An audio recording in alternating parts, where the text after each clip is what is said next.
Today, as I mentioned, we celebrate the feast, the memorial of Saint Monica.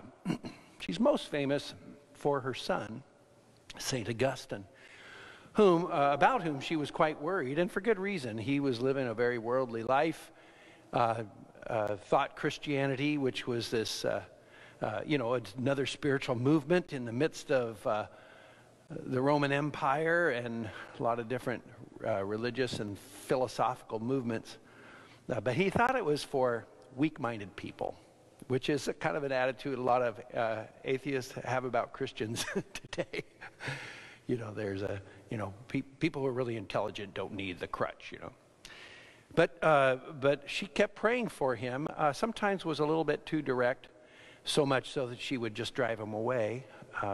And you may have experienced that in your own life, where if you oversell something or over-preach it, you can find out it creates more walls.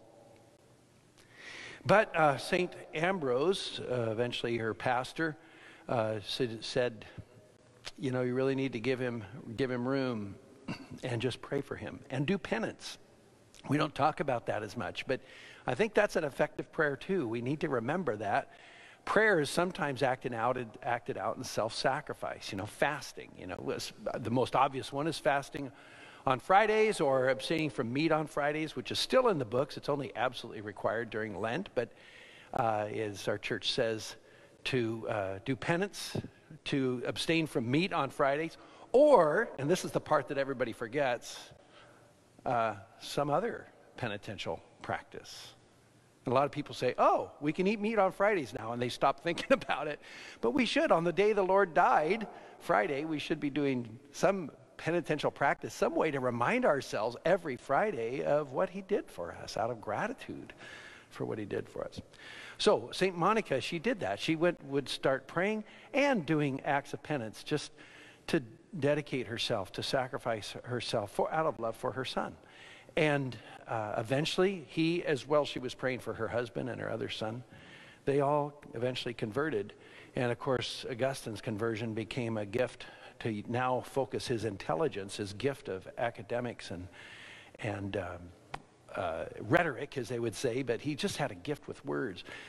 That became a gift and still is for us today in his wisdom and theology and spiritual insight. Famous story about Pope St. John the 23rd, who called the Second Vatican Council and who was known for his humor.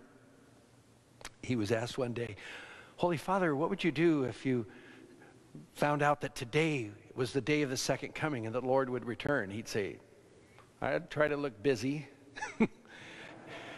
And that's the preparedness that we hear Jesus speaking about in this little parable about the importance of being ready. The servant, we're servants. God has given us the gift of faith. God has given us our personal gifts, talents, abilities, responsibilities to, work or family or friends or school or whatever our endeavors are. We have been given a call in some way to live the gospel wherever we are, whatever our situation is. And we're called to be ready.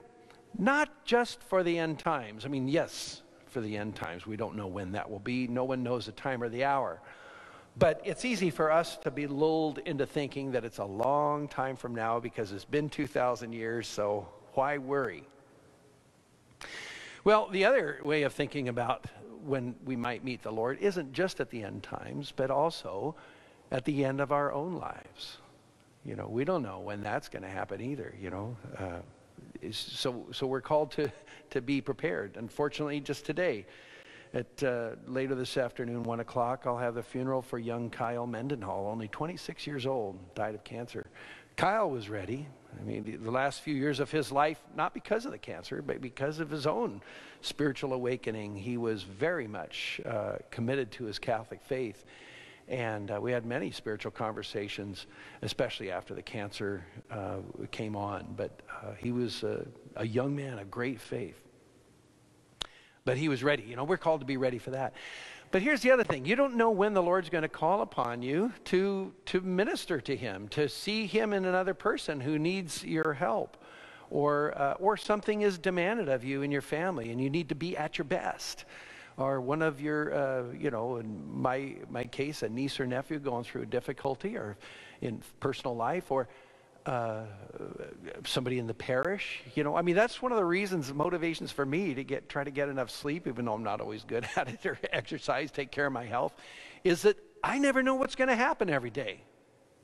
And I need to be ready to be responsive in the name of Christ, in ministry of priesthood, of course. But every one of us really is called to do that, or to witness to the faith. And I think one of the good little adages to think of is, that helps us understand this readiness, is we should be living in such a way that we're consistent whether anybody's watching us or not. I think a lot of us, when we know people are watching us, then we're a little more attentive of how we pray and how we focus and how we help each other, how we act.